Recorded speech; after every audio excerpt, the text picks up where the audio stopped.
The content of this podcast has not been evaluated by Health Canada or the FDA. It is educational in nature and should not be taken as medical advice. Always consult a qualified medical professional to see if a diet, lifestyle change, or supplement is right for you. Any supplements mentioned are not intended to diagnose, treat, cure, or prevent any disease. Please note that the opinions of the guests or hosts are their own and may not reflect those of Advanced Orthomolecular Research Incorporated.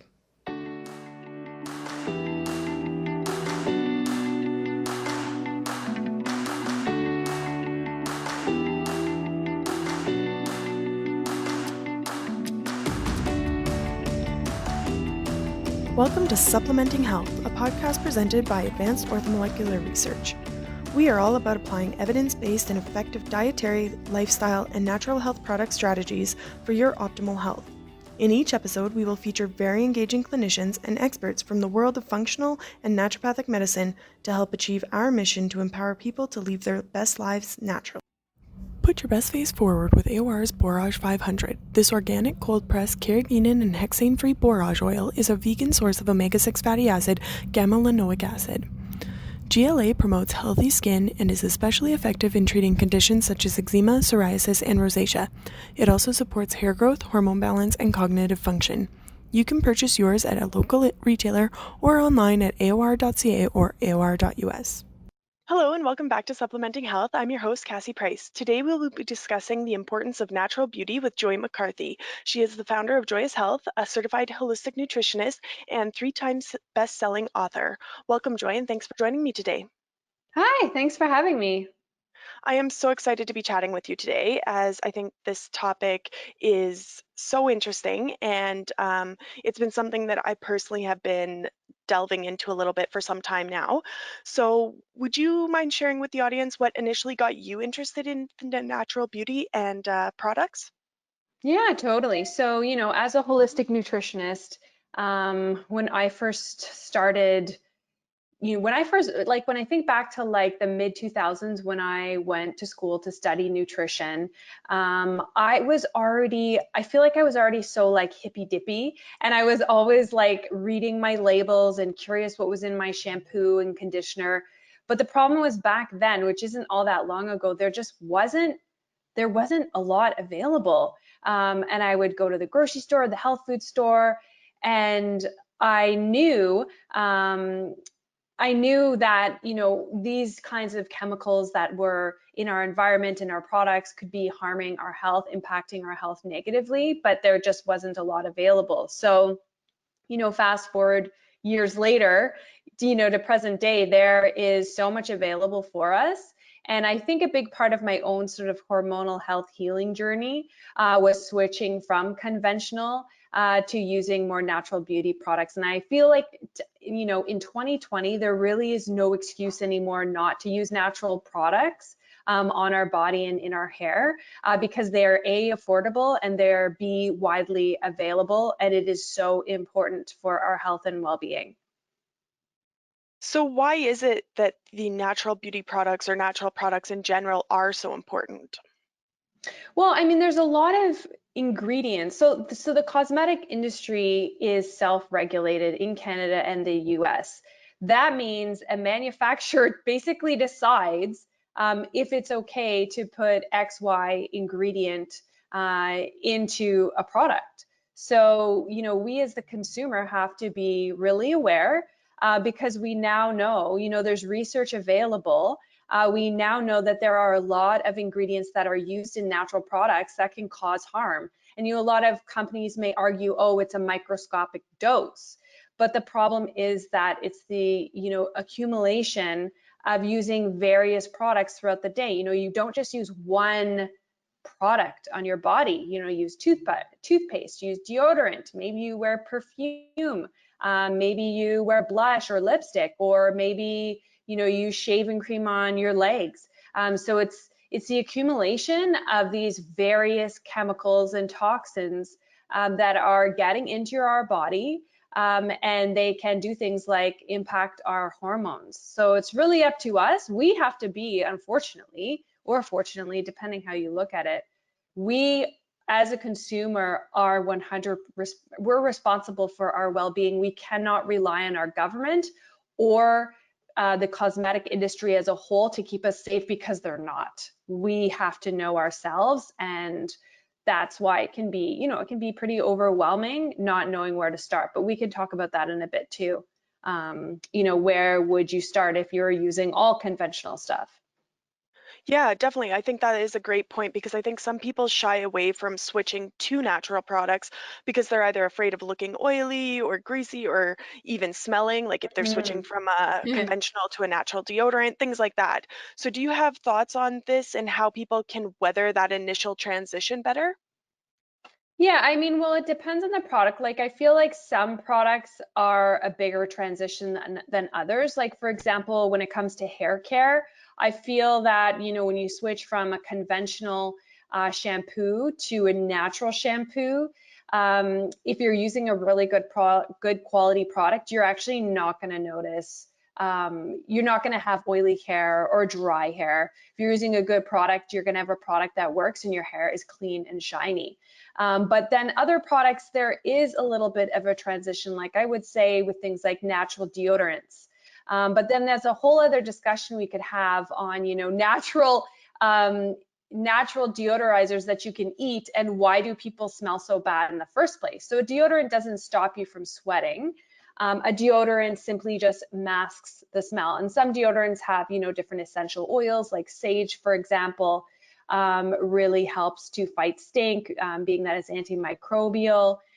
So a lot of people find when they go to a natural deodorant that they do smell more, but you want to actually address the underlying cause. If you really do smell bad, then perhaps you want to look at your diet and doing a bit of a detox, because a natural deodorant is really not the same as a conventional deodorant. But then it can bring up some good points that I just mentioned. And things like toothpaste, like for me, if ever I've been traveling and I forgot my toothpaste, and I call down to the front desk, which obviously I haven't traveled in a long time, but you call down to the front desk, do you have some toothpaste? And they, of course, give you like a Crest or a Colgate, and you just realize how gross it tastes. It's just like full of chemicals, fluoride, pretty harsh ingredients, and not at all supportive for your oral microbiome, which are, the thousands of bacteria that live in your mouth. So, toothpaste is one thing that, most people are using at least 2 times a day, and that's a good one to switch. And once you switched,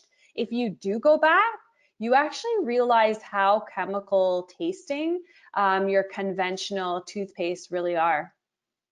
Yeah, absolutely. They are also much sweeter in my experience. Like they taste more artificial that Hmm. way. So I do think there Yeah, has been a bit of an totally. uptick in awareness over the last 5 to 10 years, which you've alluded to in your kind of intro story there. But that's been really about certain substances, not necessarily about the industry overall per se. And through that, I think natural has become a bit of a buzzword. So, what are some of the Mhm. other substances that people should watch out for or look for to ensure they're truly getting safer products? Yeah, there's a lot of them, and I'll talk about some of them. But just to build on what you were saying about natural, natural is an unregulated term. So even in the natural beauty industry, if you see something labeled natural, it doesn't actually necessarily mean it is. Like that's why you need to be an avid label reader. And you really do, as a consumer, have to educate yourself. Or look to others who, are using clean beauty products, and, kind of do what they do. But I think ultimately it's good to know for yourself, like, why are you choosing, say mineral-based makeup and cosmetics? Like, I think it's so important. I think people stay on track with their wellness goals when they really understand why they are doing this. And so, in my second book I wrote, Joyous Detox, I focused a lot on beauty. And I have a whole chart in there, and I can share some of those things with you. So I outlined what are the toxic 10 ingredients. And this list can also be found on the environmentaldefense.ca website or on page 57 of Joyous Detox. But let's start with parabens, because these are truly the most commonly used preservative in cosmetics, but they're often used as unlisted fragrance ingredients. So sometimes when you see, if you see fragrance, like I personally, if ever I see anything that says perfume or fragrance, I put it right back, because that's the Wild West. You have no idea how many ingredients could possibly make up that fragrance, because no company has to disclose. Even natural, like good companies, they just don't have to disclose what that's made up of. But you will see, so parabens are basically like antimicrobials. They're preservatives that prevent products from going bad. And so you see them in everything. But the problem is parabens have definitely gotten a bad name, over the years. And you see, conventional products writing on their label, oh, paraben free, but then they're just using another type of antimicrobial preservative that's actually just as bad.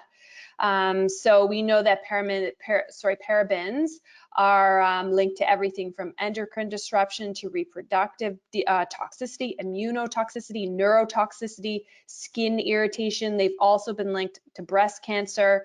And you find these in shampoos and moisturizers, shaving cream, cleansing gels. And you can find more about parabens and the different like methyl parabens and all the different kinds of parabens if you go to the environmental working group. They have like their skin deep database has like basically like an ingredients list of like every ingredient you could possibly want to look up, and you can type it in there. So parabens are definitely a toxic 10 ingredient that I would watch out for.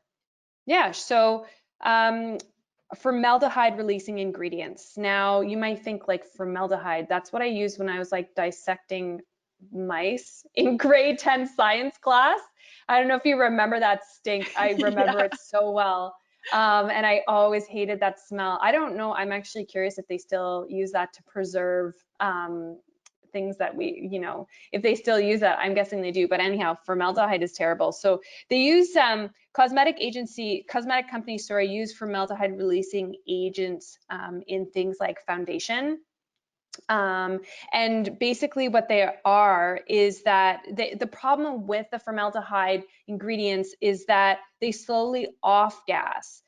So if you are using a foundation on your face and it has a formaldehyde releasing ingredient in it, you have it on your face the whole entire day. So you're absolutely being exposed to formaldehyde, and it is very concerning because it's an immune system toxin, it's a skin irritant, it is a known carcinogen. It's also found in hair care products and hair coloring and nail products. And you'll see it listed, and I talk more about this in Joyous Detox, like what it is listed as, because you won't know it's a formaldehyde releasing agent. You have to know what to look for. Sometimes you see it listed as like DM, hydantoin, quaternarium 15, like super long, confusing words. But there's apps, of course, out there that can help you so that you don't have to remember all these long scientific words. But formaldehyde releasing agents are in many different types of cosmetics. Coal tar derived colors, like what do you think makes all those amazing colors of that L'Oreal or MAC, your favorite fuchsia pink or red, ruby red lipstick? Those are, petroleum-based colors. So it's kind of disgusting when you think about that.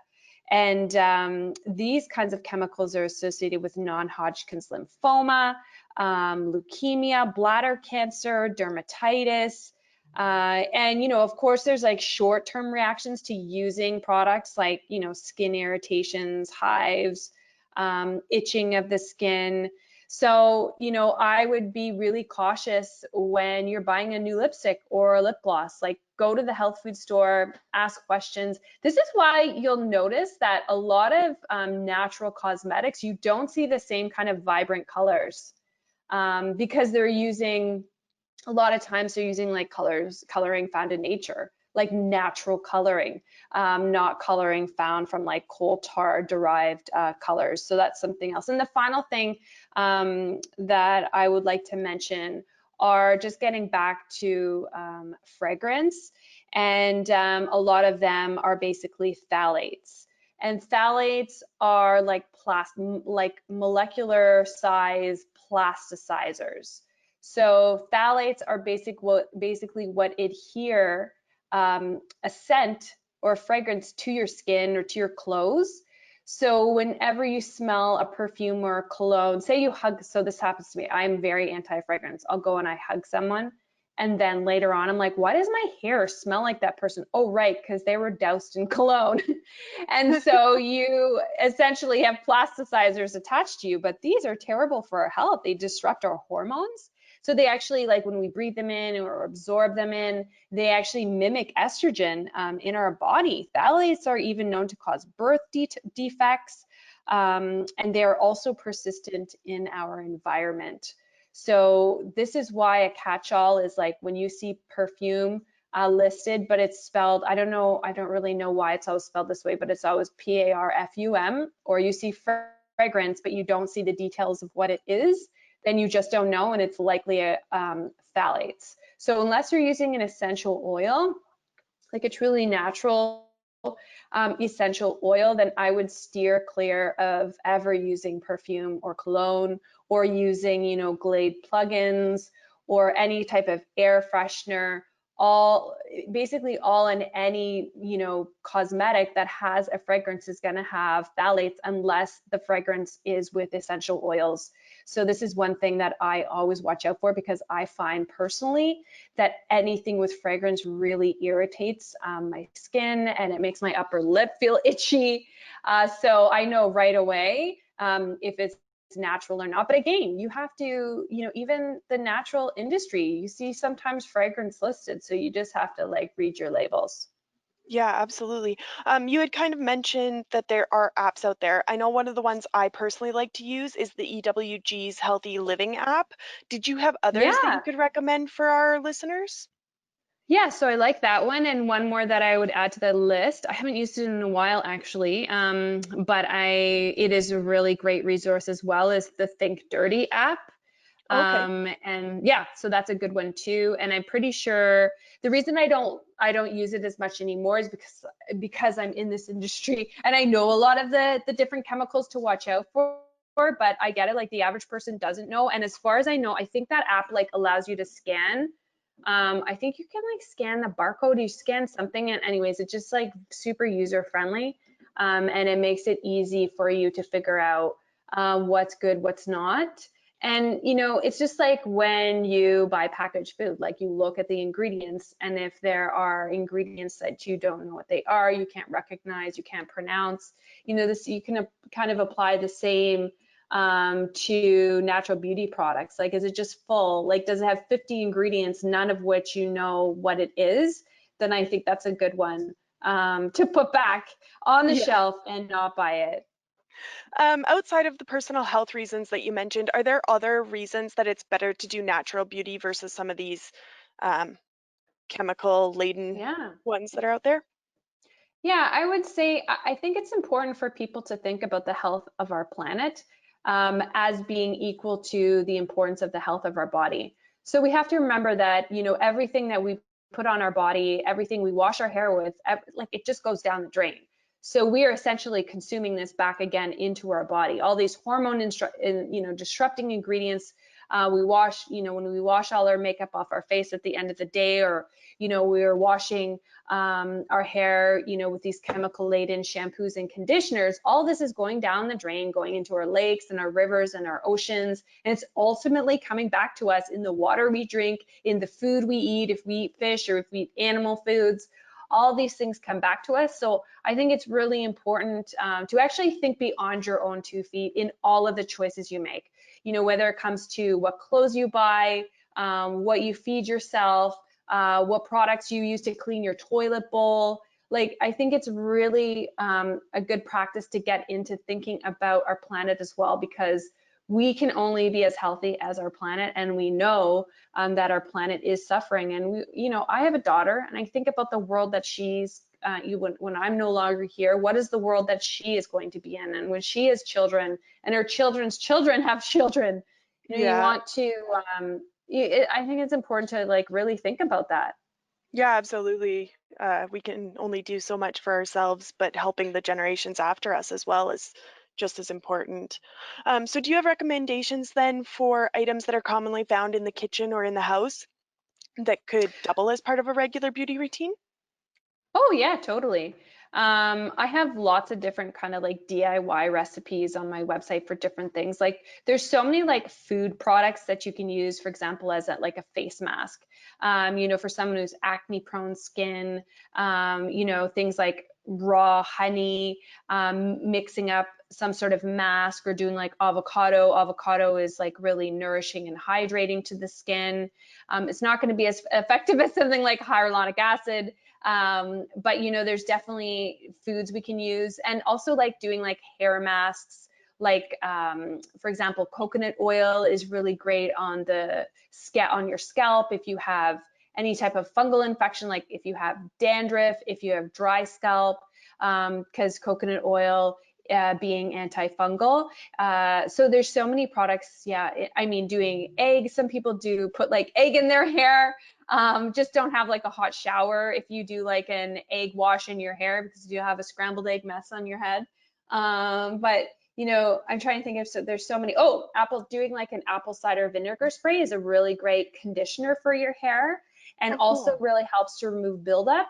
That's the thing with some natural hair care products. They don't, because they are so natural, they don't actually, some of them, not all of them, but some of them don't really clean your hair really well. So, using an apple cider vinegar rinse like once a month or like every 2 weeks, depending on how often you wash your hair, can like get any sort of film off your hair and really help your hair be shiny. That's super cool. So switching gears a little bit, but kind of tying back to what you were mentioning before, the beauty from the inside out angle and what we eat really affects our overall health, as we are all aware. But how does that influence your natural beauty? And like you said, the scent of a human, that sort of thing. So in terms of like what you should eat for natural beauty? Yeah. Yeah, so there are so many amazing foods that are anti-inflammatory, rich in antioxidants, high in vitamins and minerals. So I would say, when looking at how you can have a really healthy, beautifying diet, I would say the first thing you want to look at is like, what could you slowly remove? And then what can you add? Because I would say they're equally as important. So when, considering your skin and your hair and your nails, you want to think about hormonal balance, and you want to think about foods that naturally lower inflammation. So then what are the obvious things that increase inflammation? Sugar, pasteurized dairy, modern wheat, GMO soy, corn. So look at the foods that are pro-inflammatory. Look at the packaged foods that are full of chemical additives and preservatives, and slowly cut those out of your diet. And that will help your hormones be more healthfully balanced, that are reduce the inflammation in your body, which again is going to help your hormones. And when you have less room for that stuff, then you have more room for all the good stuff. So I think one of the most important things when you're looking at your diet is making sure that you eat a wide variety of colorful vegetables and fruits. Because everyone knows we need to eat fruits and vegetables. We all know this has been drilled in our heads since we were wee ones. But what I think a challenge for healthy people is, and I've seen this over the years by looking at people's food journals, they're like, oh, I eat so healthy, but I have all these health issues, but they're eating the same foods all the time. They've been eating a blueberry smoothie for the last 5 years, and, steamed broccoli with dinner, or they eat the same salad with the same ingredients, the same things all the time. So they're just getting the same nutrition all the time. So what you really want to do is eat lots of different colors, because if you eat lots of different colors, like how beets get that beautiful color is from a phytonutrient that makes it red. And that particular phytonutrient is really good for helping the liver better detox. It also acts as an antioxidant to protect the liver when the liver is detoxifying harmful compounds.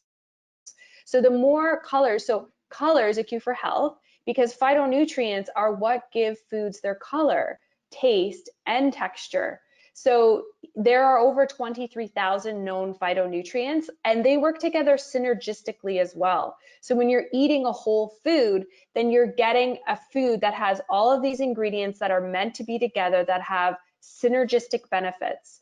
So this is why I say, fill your grocery cart with lots of different shades of green and red and purple and yellow, and as many colors as you can based on how many people you're feeding in your family. If it's just you, obviously, then that's going to be a lesser variety of colors. But a lot of people, the only leafy green they ever buy is spinach or romaine. So what I would encourage your listeners to do is, if you are stuck in the same habit of always eating the same leafy green, then every time you go grocery shopping, buy a different leafy green. And that's what we do. In our home, we eat a lot of salads. So actually at any one time, we may have arugula or romaine, or I don't know, kale.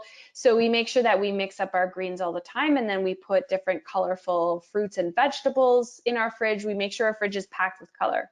So color is a cue for health, and lots of phytonutrients. But then of course there's foods that have, specific skin benefits, beyond just, those phytonutrients. If we look at, good fats, for example, we have like a fatty layer, we have a natural barrier on our skin, on our whole entire body, an oil barrier.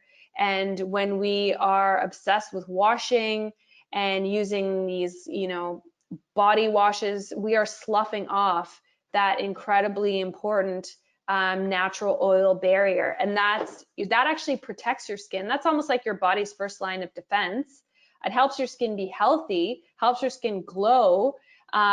So what can you do from the inside out? Well, you can eat things like avocados and olives and nuts and seeds. If you're not vegan or vegetarian, then obviously eating lots of fish like sardines and salmon and halibut. These are foods that have nature's most potent anti-inflammatory, which are omega-3 fatty acids. And what these do is they put out the fire of inflammation.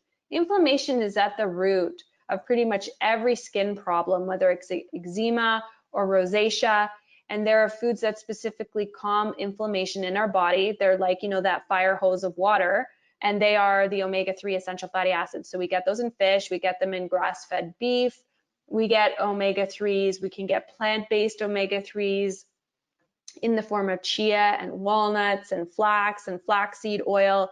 So we want to make sure we have lots of good fats, both for their anti-inflammatory benefits and both because they create moisture from the inside out. And I think a direct and very obvious sign that you are getting enough omega-3 fatty acids is how shiny is your hair.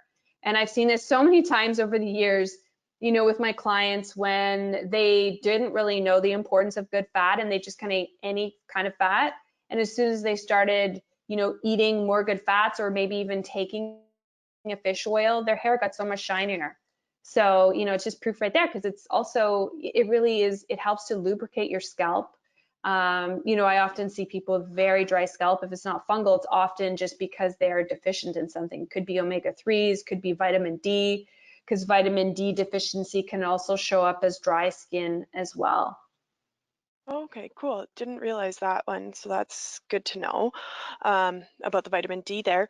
So for listeners who are parents, like you and I are, do you have tips to getting some of these superfoods into your little one's diet, especially when they're going through some of their picky eating phases, or, those days that are a little more challenging, getting them to eat the healthier options that help set them up for a Mhm. foundation of health later on?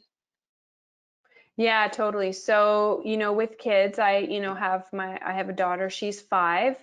And even though she eats super healthy, there's definitely days where she is very picky. So I think with kids, you have to get creative with how with what kinds of foods you give them. Obviously, for the parents listening who are just starting out and they have like a baby who hasn't even introduced food, the earlier you can introduce more different flavors. Like, don't be afraid of different herbs and spices when they're 7, 8 months old. You don't have to hold off introducing those flavors. The more flavors you can introduce in that phase of food introduction, the more their palate later on in life will reflect all those different flavors. Same thing while pregnant as well. When women are pregnant, the more different flavors they eat, the more diverse that baby's palate will actually be.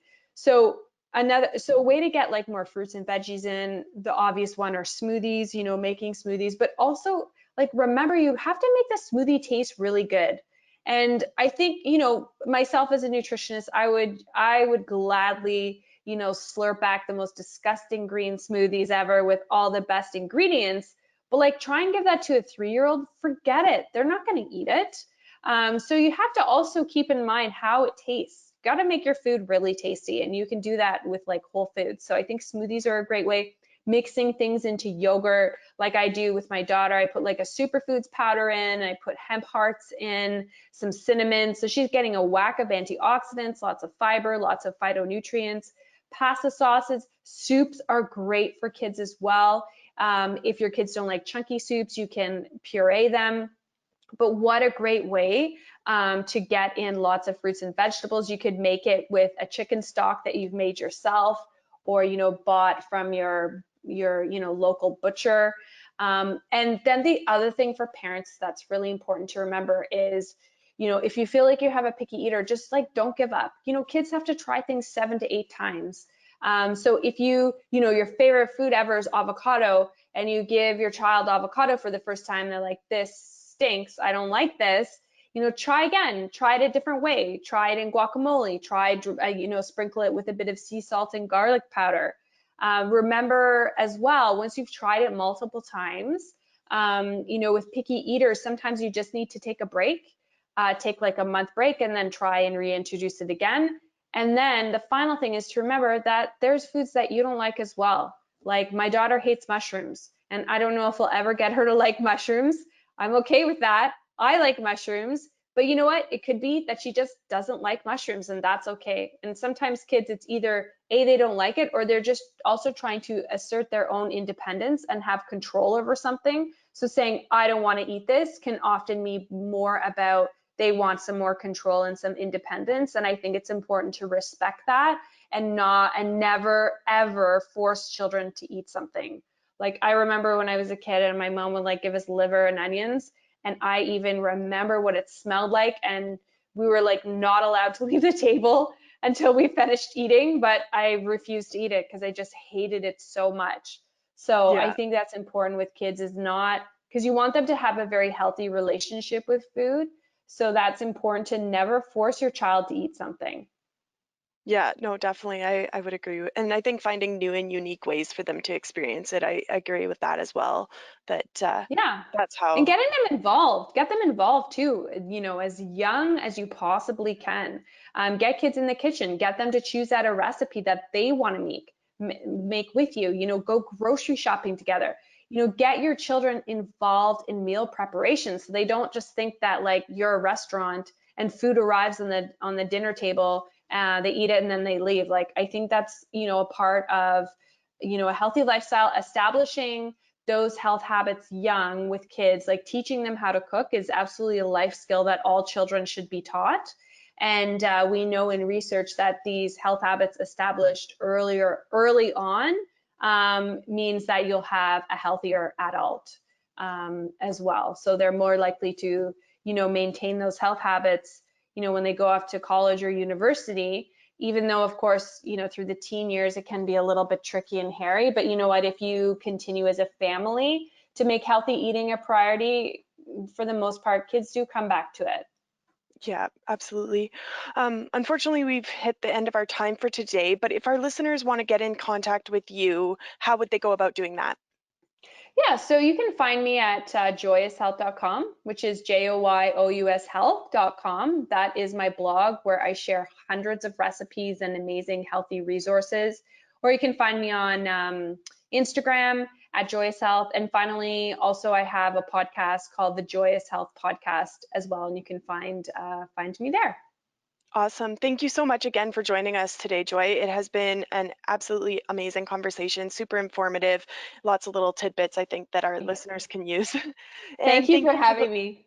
yeah, absolutely. And thanks to our listeners who tuned in today as well. We hope that you have found something you can use in this conversation and that you'll join us again next week for more ways to supplement your health.